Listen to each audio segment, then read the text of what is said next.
सिंह बारी किला, हम आपको बताते चले कि काफी वर्षों से जो राजा शिवउद्दीन सिंह बारी किला है उसको लेकर के समाज के लोग लगातार मांग करते रहे कि इसको पर्यटक स्थल घोषित किया जाए। हम आपको ये भी बताते चले कि जो राजा शिवउद्दीन सिंह बारी किला है वो सबसे पहले अगर कोई प्रथम आदमी वहां पर पहुंचा था लखनऊ से तो वो थे बारी जागृति सेवा संस्थापक देवी शंकर गुरु जी। वहां पर उनके जाने के बाद लोगों में ये जानकारी आई कि अपने भी समाज का एक किला है, जिसको लेकर के लगातार जब प्रचार प्रसार हुआ और लोगों का जब आकर्षण हुआ तो ये पता लगा कि जो राजा शिवउद्दीन सिंह बारी है वो उनका एक बड़ा किला है और उससे जुड़ी काफी जमीनें हैं और उससे जुड़ी 27 गांव के अंदर एक बड़ी प्रॉपर्टी है जो कि उनको विरासत में मिली थी और उनके राजा के द्वारा उनको ये विरासत में राजा की उपाधि दी गई थी। उसको लेकर काफी समय से संघर्ष जो चल रहा था वो अब अपने आखिरी पायदान पर पहुंचने वाला है। हम आपको बता दें कि इसमें एक मांग रखी गई थी कि राजा शिवउद्दीन सिंह बारी किला को पर्यटन स्थल घोषित किया जाए।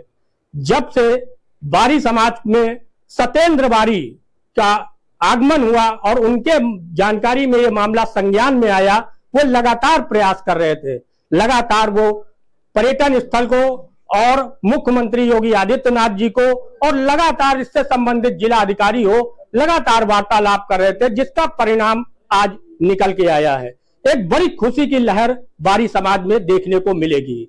हमारे साथ बातचीत करने के लिए सत्येंद्र बारी हैं जो पिछड़ा आयोग के सदस्य हैं और लगातार अपने समाज की आवाज को भी उठाते रहे हैं और आज उन्होंने एक बड़ी सफलता हासिल की है, उस पर हम बातचीत करेंगे सत्येंद्र बारी से। आपका स्वागत है हमारे चैनल पे। बहुत आज जो ये बड़ी उपलब्धि हासिल हुई है, जो समाज के गौरव का विषय भी बना है, उसको लेकर आप क्या कहेंगे? देखिए, ये उपलब्धि नहीं है, ये वास्तविक सम्मान है राजा शिवउद्दीन सिंह बारी जी के समर्पण को, उनके त्याग को।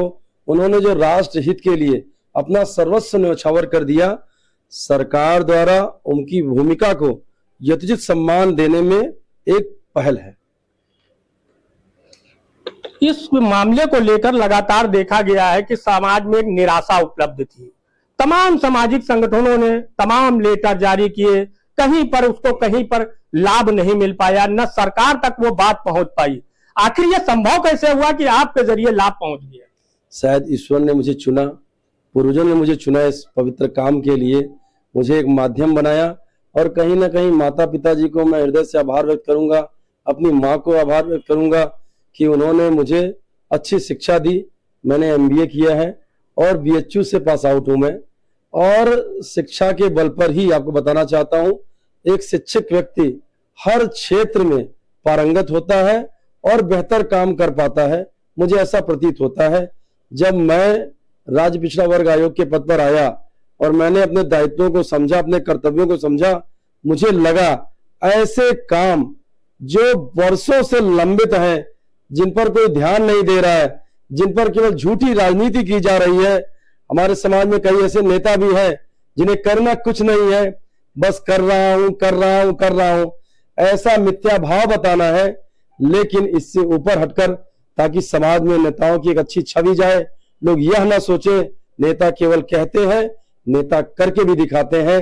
यह प्रयास करके, यह पवित्र भाव लेकर के मैं जब माननीय मुख्यमंत्री से मिला और उनको राजा शिवउद्दीन सिंह बारी जी के बारे में बताया, उनके पराक्रम के, उनके शौर्य के बारे में बताया और साथ ही उनको अवगत कराया कैसे वह महान किला, कैसे वह अजेय किला आज समाज की उपेक्षा का शिकार है।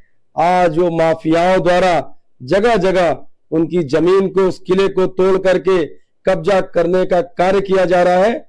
माननीय मुख्यमंत्री जी ने गंभीरता पूर्वक इसको देखा और उस पर उन्होंने आदेश किया। ये पुरातत्व विभाग को मैंने उनसे निवेदन किया था कि पुरातत्व विभाग उसको अपने अंडर में लेकर के इस किले को राष्ट्रीय धरोहर के रूप में संरक्षित किया जाए और उसको पर्यटक स्थल में उसका विकास किया जाए, ताकि राजा शिवउद्दीन सिंह बारी जी के बारे में लोग, आने वाली पीढ़ियां प्रेरणा लें। क्योंकि कोई भी जो महापुरुष होते हैं, वो महापुरुष केवल समाज के गौरव का विषय नहीं होते, वो महापुरुष पूरे राष्ट्र के लिए अमूल्य विरासत होते हैं और राष्ट्र के प्रत्येक नागरिक का यह नैतिक कर्तव्य है कि अपने समाज के महापुरुषों ने, जिन्होंने इस देश के निर्माण में, इस देश के संरक्षण में, सनातन के संरक्षण में अपनी भूमिका निभाई, हम उनके प्रति अपना कृतज्ञता व्यक्त करें, अपनी आस्था रखें। और मैंने भी एक आम नागरिक होने का कर्तव्य निभाया। और माननीय मुख्यमंत्री जी, आपको बताने हुए गर्व का अनुभव हो रहा है, भाजपा सरकार में एक एक व्यक्ति को, एक एक समाज के महापुरुष को खोज करके उनको सम्मानित करने का कार्य जो भारतीय जनता पार्टी सरकार ने किया और किसी भी सरकार ने नहीं किया। और मुझे इस बात का गर्व है कि जब राजा शिवदीन सिंह बारी जी का इतिहास लिखा जाएगा तो मेरी भी भूमिका एक गिलहरी की भांति जरूर आएगी। यह आदेश उसका प्रत्यक्ष प्रमाण है। बहुत बहुत धन्यवाद। नहीं, अभी इसमें एक बातचीत हम और करेंगे कि जो बारी समाज है वो काफी समय से, लंबे समय से तमाम राजनीतिक पार्टियां आई, चाहे वो सपा की सरकार हो या कांग्रेस की सरकार हो, लगातार समाज ने आवाज उठाई और अपने जो पूर्वज की धरोहर है उसको लेकर के कई बार ज्ञापन भी दिया। लेकिन जहां एक तरफ बात आती है उत्तर प्रदेश में मुख्यमंत्री योगी आदित्यनाथ की सरकार और केंद्र में प्रधानमंत्री मोदी की सरकार, सबका साथ सबका विकास जो संभव हुआ है उसको कहीं ना कहीं तो अगर समाज देख रहा है तो उस आवाज को आपने बुलंद किया है। और इतना जितना भी आपने आज जो प्रयास किया है, कहीं ना कहीं पूरे समाज, चाहे उत्तर भारत के अंदर हो, चाहे वो महाराष्ट्र में हो, बड़े बड़े सम्मेलन हुए, कहीं पर कहीं उसको तो गिनती नहीं हुई। लेकिन आपके द्वारा जो ये प्रयास हुआ उससे कहीं ना कहीं अब समाज में एक बहुत बड़ा गौरव का विषय हुआ है। उसको लेकर समाज के लोगों को क्या संदेश देंगे? देखिए, बस मैं संदेश देना चाहता हूं, समाज कोई भी हो, समाज के एक आम नागरिक अपने नेता को बड़े उम्मीद से देखते हैं। दुर्भाग्यवश समाज के तथाकथित कुछ नेता ऐसे आ जाते हैं जो केवल स्वयं का स्वार्थ सिद्ध करते हैं, समाज को मूर्ख बनाने का काम करते हैं। अब चेतने की आवश्यकता है।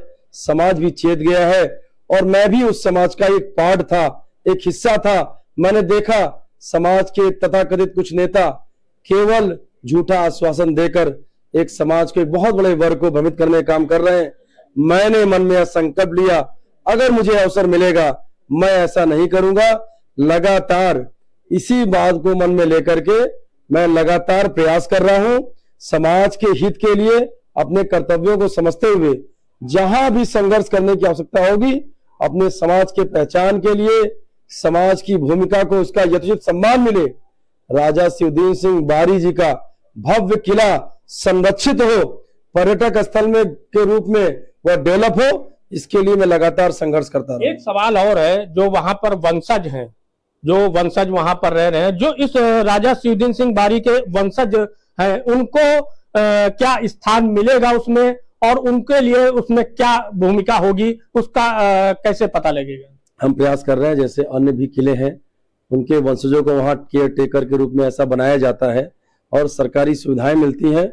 मेरा पूरा प्रयास रहेगा है और लगातार प्रयास कर रहा हूं, जिसमें ये देखिए आदेश आपको बता रहा है, इसमें इनके वंशजों का भी नाम लिखा हुआ है इस आदेश में। मेरा पूरा प्रयास रहेगा उनको भी वो सरकारी लाभ मिले। तो ये बड़ी बात निकल करके आई है कि उनके जो वंशज है राजा शिवदीन सिंह बारी, वो सभी लोगों को न्याय भी मिलेगा और उनको भागीदारी भी मिलेगी।